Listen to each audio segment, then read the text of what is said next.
안녕하십니까. 공인중개사 한남수TV입니다. 본 강의는 상가건물 임대차에 관한 제16강입니다. 일반적으로 임대차 관련법은 약자인 임차인에게 유리하게 규정이 되어 있죠. 그러나 임차인이 이러한 유리한 권리를 누리기 위해서는 본인들에게 주어진 의무도 준수할 필요가 있어요. 이 강의에서는 주로 민법에 규정되어 있는 상가 임차인의 의무를 이곳 한 곳에 깔끔하게 모아서 정리를 해드리겠습니다. 상가 임차인의 의무라 하면 차임 지급 의무가 있고, 임대차 기간이 종료됐을 때 임차물 반환 의무, 원상 회복 의무, 사용 수익에 따른 별도의 몇 가지 의무가 따릅니다. 본 강의를 끝까지 시청하시면 임차인의 의무를 잘 아시는데 많은 도움이 될 것으로 확신합니다.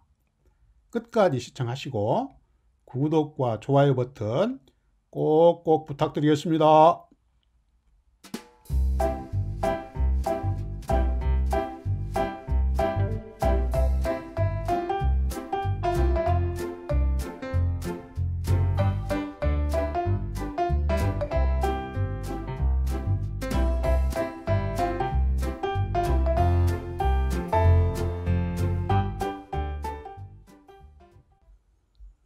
그러면 임차인의 의무에 대해서 다음과 같은 목차로 정리를 해드리겠습니다. 첫 번째는 임차 상가 건물을 사용하게 되면 차임을 지급해야 되겠죠. 차임 지급 의무에 대해서 설명을 드리겠습니다. 두 번째는 임차 상가 건물의 사용 수익에 따른 부수적인 의무가 있어요. 예를 들면 선량한 관리자로서의 주의 의무. 두 번째, 특이사항이 발생했을 때 임대인에게 통지를 해줄 의무. 세 번째, 임대인의 보존 행위를 수용할 의무가 있습니다. 이 세 가지 의무가 있어요. 다음은 임대차 기간이 종료가 됐을 때 임차 상가 건물의 반환 및 원상 회복 의무가 있습니다. 이 큰 제목 세 가지를 중심으로 해서 앞으로 상세하게 설명을 드리겠습니다.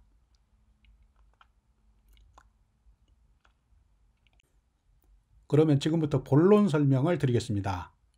첫 번째, 임차인의 차임 지급 의무에 대해서 말씀을 드리면 민법 제618조에 규정이 되어 있죠.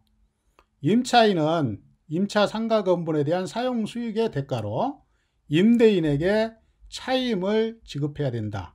이렇게 규정을 하고 있습니다. 추가적인 설명은 필요가 없겠지요. 두 번째는 임차 건물의 사용 수익에 따른 부수적인 의무가 세 가지가 있다고 말씀을 드렸습니다. 그 첫 번째가 선량한 관리자로서의 주의 의무입니다. 보시면 임차인은 임대차 계약이나 임차 상가 건물의 성질에 따라서 정해진 용법에 따라 이를 사용 수익해야 될 의무가 있습니다. 그리고 임대차 기간 동안 임차 상가 건물을 선량한 관리자의 주의로 이를 보존해야 될 필요가 있어요. 다시 말씀드리면 임대차 계약 체결을 해서 그 임차 상가 건물을 사용할 때 정해진 용법대로 사용을 해야 되고, 또 임대차 기간 동안에 선량한 관리자의 주의로 이를 보존해야 될 필요가 있다. 민법 제274조에 명시가 되어 있는 내용입니다. 이와 관련된 내용이 대법원 판례가 있어요. 1991년 판례를 보겠습니다. 임차인은 임차 목적물을 명도할 때까지 선량한 관리자의 주의로 이를 보존할 의무가 있어서 이러한 주의 의무를 위반해서 임대 목적물이 멸실 훼손된 경우에는 그에 대한 손해를 배상할 채무가 발생하며, 임차 목적물의 멸실 훼손된 경우에 임차인이 그 책임을 면하려면 그 임차 건물의 보존에 관해서 선량한 관리자의 주의 의무를 다했음을 임차인이 입증해야 됩니다. 이 본론 내용에 관련된 대법원 판결 내용입니다. 한 번 더 읽어보시면 그 의미를 잘 알 수가 있을 겁니다. 계속해서 임차 건물이 사용 수익에 따른 부수 의무 두 번째입니다. 임대차 계약을 체결하고 임차 상가 건물을 사용하고 있는 중에 그 건물에 대해서 특이한 사항이 발생을 했다. 이럴 경우에는 임차인은 임대인에게 그 사항을 통지해 줄 의무가 있어요. 그 내용을 살펴보겠습니다. 임차인은 임차 상가 건물의 수선이 필요하거나 그 상가 건물에 대해서 권리를 주장하는 사람이 있을 경우에는 임대인에게 통지를 해줘야 됩니다. 다만 임대인이 이미 그 사실을 알고 있는 경우에는 통지하지 않아도 되겠죠. 민법 제634조에 명시가 되어 있습니다. 계속해서 임차 건물의 사용 수익에 따른 부수 의무 세 번째입니다. 임대인의 보존행위 수용 의무에 대해서 말씀을 드리겠습니다. 보시면 임차인은 임대인이 임차 상가 건물의 보존에 필요한 행위를 하겠다고 했을 때 이를 거절하지 못하게 되어 있습니다. 다만 임대인이 임차인의 의사에 반해서 보존 행위를 했다. 그런데 이로 인해서 임차의 목적을 달성할 수 없을 경우에는 계약을 해지할 수 있습니다. 일단 원칙적으로는 임대인이 보존 행위를 하겠다 할 경우에는 임차인은 거절하지 못하는데 이 보존 행위를 함으로써 임차인이 그 상가를 사용하는데 문제가 생겼다. 그 상가를 목적대로 사용할 수 없을 경우에는 임대차 계약을 해지 요청할 수가 있습니다.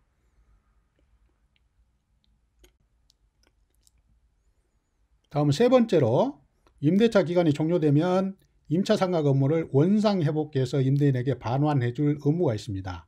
그 내용에 대해서 살펴보겠습니다. 임차인은 임대차가 종료되면 임대인에게 임차 상가 건물을 원상 회복해서 반환해 줘야 됩니다. 원상 회복해서 반환을 해 줘야 돼요. 그런데 임차인이 임차물을 원상 회복해서 반환을 해 줄 수 없는 경우가 있어요.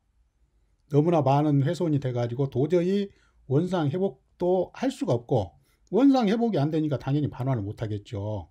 그런데 이러한 상황들이 임차인이 책임이 없다고 임차인 스스로가 입증을 해줘야 그에 따른 손해배상 책임을 면할 수가 있다는 얘기입니다. 다시 말씀드리면 원칙적으로는 임차물을 원상 회복해서 반환을 해줘야 되는데 어떤 사유로 인해서 예를 들면 너무나 많이 훼손이 돼서 그 물건을 반환할 수 없다. 이럴 경우에 임차인이 책임을 안 지려면 본인의 귀책사유가 없음을 임차인 스스로가 입증을 해줘야 된다는 얘기예요. 아시겠죠? 다음은 거의 비슷한 의미가 되겠습니다만은 임차 건물이 화재로 훼손된 경우에 원인 불명의 화재라 하더라도 임차인이 책임을 면하려면 건물 보존에 관해서 선량한 관리자의 주의 의무를 다했음을 임차인이 스스로 입증을 해줘야 됩니다. 그래야 임차인한테 책임이 없어요. 시청자 여러분, 지금까지 임차인의 의무에 대해서 몇 가지로 구분을 해서 말씀을 드렸습니다. 임차인의 의무는 첫 번째 차임 지급 의무가 있고 두 번째는 임차 건물을 사용하면서 부수적으로 발생하는 의무 세 가지가 있다고 말씀을 드렸죠. 세 번째는 임대차 기간이 종료가 되면 임차 건물을 원상 회복해서 임대인에게 반환을 해줘야 된다. 이렇게 몇 가지 임차인의 의무에 대해서 말씀을 드렸습니다. 도움이 좀 되셨는지 모르겠습니다. 저는 앞으로도 부동산 관련 강의, 그러니까 임대차 보호법이나 경매 권리 분석 및 배당 사례, 유치권 사례, 또 법정 지상권, 또 부동산 상식 등의 주제로 알차게 강의를 준비해서 계속 여러분을 찾아뵙겠습니다. 항상 건강하시고 다음 강의에서 또 뵙겠습니다. 감사합니다. 안녕히 계십시오. 시청자 여러분, 잠깐만요. 드릴 말씀이 한 가지 더 있습니다. 시청자 여러분, 지금까지 제 강의가 조금이라도 도움이 되셨다고 생각이 되시면 그냥 가지 마시고 구독 버튼과 좋아요 버튼 꼭 눌러주시기 바랍니다. 잘 부탁드립니다. 이 구독과 좋아요 버튼은 강의를 하는 저에게 많은 힘이 됩니다. 잘 부탁드리겠습니다.